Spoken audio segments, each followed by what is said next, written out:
Shane, obviously, big pay-per-view only a few days away in a part of the world that's been starved for a big event like this. So what are the emotions now that the hard part of camp's out of the way? Now you just got to make weight and go fight someone. Yeah, I feel real excited. I haven't felt this excited for a fight in a good long while. Like, feels like I'm a teenager again, just like real hungry and waking up with a fire in my belly.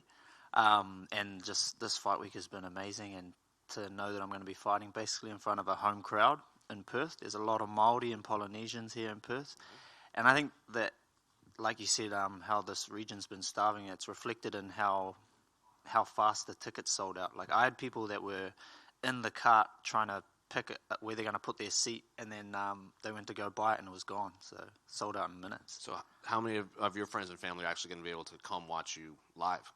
So I've got two. I got my younger brother and my best friend Gina G, who's also an MMA fighter. We call her 5 under 6 because she got 5 babies that were under the age of 6. And so they'll be supporting me. They're arriving tomorrow, and I do have some family that are going to be up in the stands as well.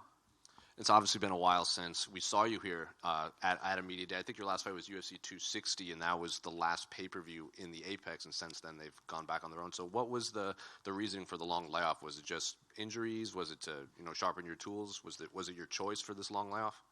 Yeah, it was a bit of like the last two, to sharpen my tools and the choice to want to take this time off, because I was sick of fighting in front of the Apex or the empty arenas. Like I love the energy of the crowd, and I like to perform for the crowd. So it just, this is my 15th year of fighting, and I didn't work this hard for this long to fight in front of like 40 people.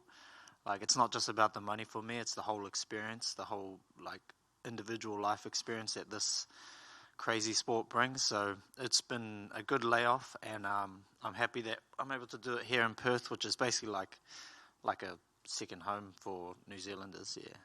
And what do you make of your opponent Blake, a debuting fighter, a lot of submission wins on his record for however many fights he's had? So what do you make of his skill set that he brings into the octagon? We'll find out like on Sunday when I'm standing across the cage from him, but I know that he's like older than me, but he's had like a third of the amount of fights than me. So I know that experience is going to lend a hand to me. And I don't think he's fought in front of a crowd this big and in hostile territory, so he's going to be under a lot of pressure. I always put myself under a lot of pressure, more pressure than any fighter could ever put on me.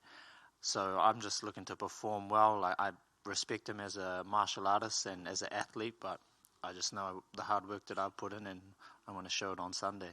What's it like seeing all those billboards with your face all over the cities? Yeah, that's pretty awesome. That's my good friend Kent from Lumo Digital. So he's just a good supporter of combat sports in New Zealand. He also got King in the Ring, which is the premier kickboxing event in New Zealand. He got them on the billboards as well. So it's just awesome to be able to have a platform to promote something like that, to use the networks that we've created through like everything that we've done, and also to help my sponsors, like to promote them more so in the future. So you knew those billboards were coming. He didn't just put them up and not tell you? Yeah, I mean, I did all the groundwork. Like, I went and got the photos done from a good friend, Pat McPhee, and then I got a digital designer to make it up, and we made all these drafts back and forth. But other than that, he made it easy. I just sent him the files. He gave me a few different sizes, and then now they're all over the country. And the final one for me, how do you see the main event playing out between Alex and Islam?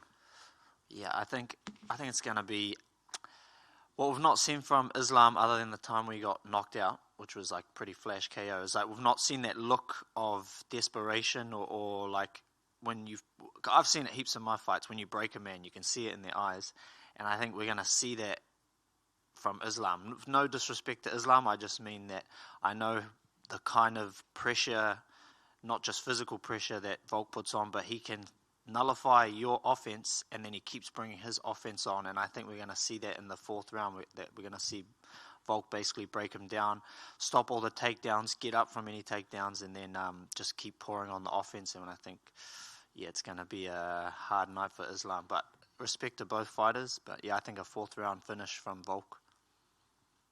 Shane, you were one of the last people who actually fought Volk at lightweight. And I just wonder, like, what does 155 Volk feel like actually in there?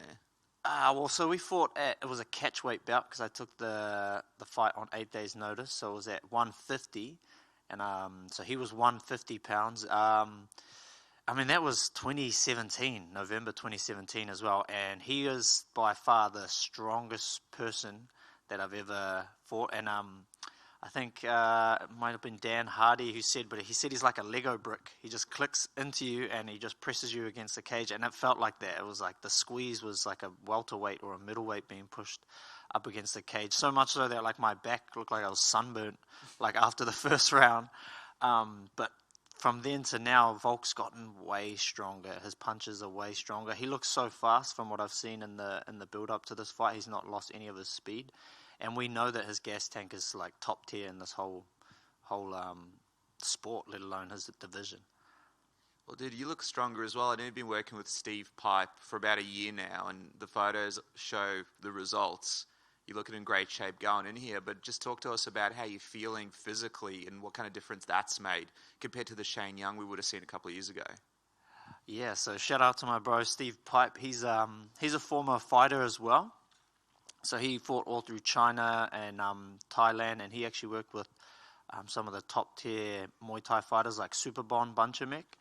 So he knows what it takes, what fighters need in terms of like athleticism to be strong, and not just strong with weightlifting, but in terms of durability and conditioning. So that's really transferred so well into this fight camp, because this fight camp has been, you can ask Tyson, you can ask Janae Harding, who's a fighter for another division, that this has been the hardest fight camp that most of us have ever had. And I know it's probably at 2 to 3 times harder than any fight camp I've had before. But in terms of the frequency and how hard we're training, like 5 times a day, but 5 hard sessions. But my spirits have been so high, and I think that's like the things I'm doing outside the gym, but coupled with the fact that my body is so much more durable from the training with Steve. Yeah. Just quickly as well, New Zealand, when do you think we might be able to see a card back there? Do you have any hopes that it happens soon so you could fight it in front of your home country, in front of your people there? Yeah, I know there's a big end-of-year card here in Australia at the end of the year, so I'm hoping to get 2 more out this year in this region, like Singapore or Oceania region, and then to try and get pushing so that next year in 2024 that we can get a big card in Auckland City. Yeah, that's my hopes. But if we do it 2023, that would be amazing. And Shane, just wanted to ask, is there any specific reason as to why the camp's been so hard? Like why you guys have picked it up a notch? There's not just one specific reason, but one thing that I thought of like an X factor is that, I've been in the UFC since 2017, and Dan much earlier than that, but Kai, Bloods, Carlos, Israel, they've all come into the UFC. We've only been in the UFC 6 years, but in that 6 years, all the guys that are not in the UFC have just been getting better and better and better. So the mat level of our gym has just risen so high to the point where these guys are as athletic as UFC fighters. They are conditioned as UFC fighters, and they've got the skills of UFC fighters. So we have these light sessions. We're just light grappling, let's say, but it's like you're just training with 30 other UFC fighters. There's only 6 on the mat, but really the talent pool that we draw from now in New Zealand is it's massive. When you speak about training with other UFC fighters, Volkanovski spent some time at City Kickboxing. You've fought him before. Have you guys interacted while at the gym, and is it awkward? Nah, not at all, bro. Even right after we'd interacted a little bit before the fight.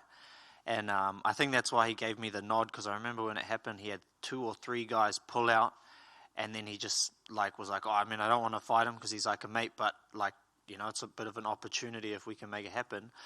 But we've been on good terms before we ever fought, and only better terms since then. And yeah, he's just a stand-up dude. And in the next face-off, will we see another haka? And if someone extends their hand to shake your hand during the haka, what will happen now? I've been, in this 2 years, I've been taking time off to get more reintegrated with my, that's definitely not the right word, but just touching up on my Māori culture. And Now, I'm going to let the time for any performance of that kind happen directly after the win. So hopefully there's a lot of Māori out there in Perth that know the haka tika tonu. It's a great haka, but yeah, before the fight, it's not really time to like speak or put anything out there, but I will have something prepared. Awesome, thank you. Kia ora, Shane. ora, Ki te bro. pēhea koe? Tino pai aho, brother. Pai ana. Coming off a bit of a 2-year break, you can train in that time, but something that I imagine you don't really do for fun is cut weight. So how are you feeling getting ready for the fight and having to cut weight again? And do you have to go through some of the intense stuff you see, or is it normally just a bit of a diet? It's just been a good diet. Like I work with Geordie from the fight dietitian. He's been monitoring everything throughout camp. And I've put on a lot more lean muscle, which is actually really good for cutting weight because you hold the water. I'm pretending to sound scientific. I don't actually know.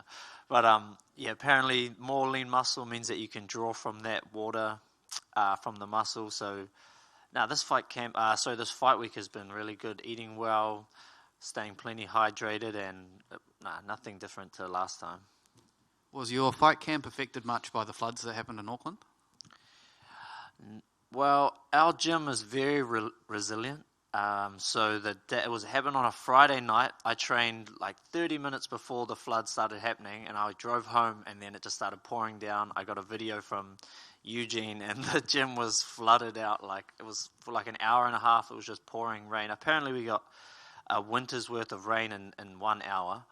But we're so resilient that the very next morning we trained, the very next night it was flooding for a couple of days. We just kept lifting the mats up, like making it work. We ended up sparring on the concrete instead of on the mats and just did Shark Tank, but like in a different way. When that mat was too flooded, we went upstairs into a much, much smaller room, but we just made it work, and we got like a lot of hard training in over that period when a lot of other gyms would have been shut. And how much of the CKB team come across to help acclimatise and train and continue the train camp over and wherever you're fighting when you do fight? Yeah, well, there's as many people as we could stuff, really. I know Israel, Carlos, and Kaya here at the Engage pop-up store.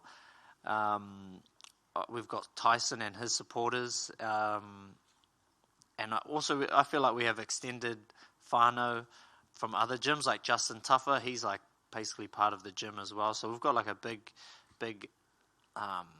team with us. And I've also got my wrestling coach, Andre. We got Frank Hickman helping out with Loma. So we're all like very, very tight-knit group, but it is more than just city kickboxing. Cool, thank you.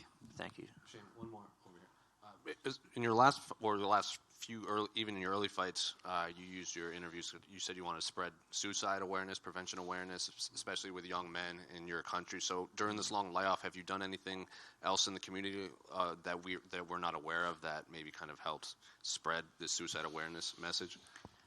So I have like a mentor, I guess, in that realm. Funny thing, I'll share this story. But in 2019, after I spoke on like how our youth suicide rates were so high, it was because I was going through my own stuff, and I never felt anything like that before in my life. I was a pretty happy-go-lucky kid, but then I just thought, man, there's so many other kids that must be feeling worse because they don't have as like a good outlook for their future. But I reached out to a guy called Mike King, who's he used to be a comedian, like a really famous comedian. He owned part of K1 Global, owned his own airline. Like this dude was like the top tier, like Dave Chappelle of New Zealand. He went through all his own stuff, and he is leading the charge on helping to change the narrative around suicide and how we can get ahead of things and not just focus on like putting a band-aid over it, but like trying to find a solution to the problem. But the story was that in 2019, I just was like, this is too hard, taking on all this stuff, and I wanted to stop fighting. That's what I told him. I was like, I think I want to take a big break from fighting, and I want to stop.